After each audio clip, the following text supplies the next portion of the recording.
Hello friends, कसे आहात? मजेत ना? चला तर मग सुरू करूयात आजची नवीन रेसिपी।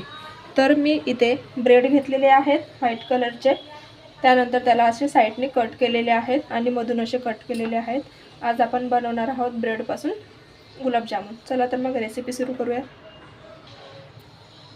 ब्रेड इथे कट करून घेतलेले आहेत। आता आपण त्यामध्ये थोडं थोडं करून दूध टाकूया आणि थोडंसं मळून घेऊयात आपण हे।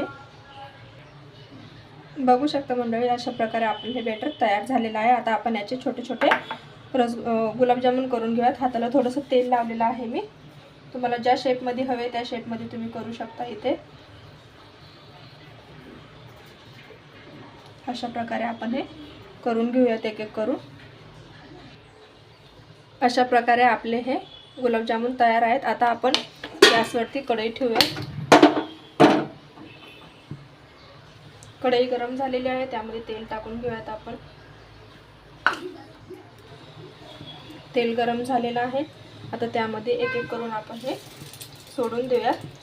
छान मस्त लाल कलर किंवा गोल्डन फ्राय कलर येईपर्यंत आपण हे परतून घेऊयात किंवा तळून घेऊयात। बघू शकता तुम्ही, मस्त असा लाल गोल्डन कलर आलेला आहे। याला अजून 1 मिनिट आपण याला परतून घेऊया। आता आपण याला काढून घेऊयात। एक एक करून आपण हे सगळे असे भाजून घेऊयात किंवा तळून घेऊयात। आता आपले गुलाबजाम हे तळून झालेले आहेत। आता आपण पाक बनवून घेऊयात।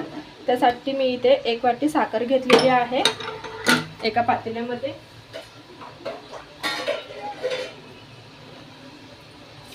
अर्धा ग्लास पाणी टाकलेलं आहे आणि थोडंसं दूध टाकत आहे, कारण की याने गुलाबजाम छान नरम राहतात ते। एक तारे येईपर्यंत आपण हा पाक तयार करून घेऊयात। इथे आपला पाक आता इथे हा तयार होत आहे।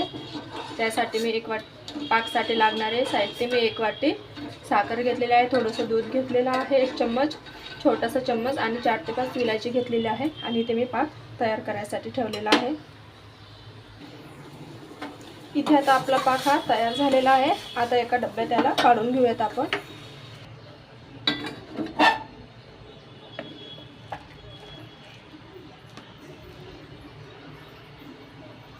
1-2 मिनिटे आपण याला थंड होऊ देऊयात। आता यामध्ये मी हे टाकून घेतलेले आहेत गुलाबजाम। आता 10 ते 15 मिनिटं आपण याला फ्रीजमध्ये ठेवून देऊया। अशा प्रकारे आपले हे गुलाबजामुन तयार आहेत।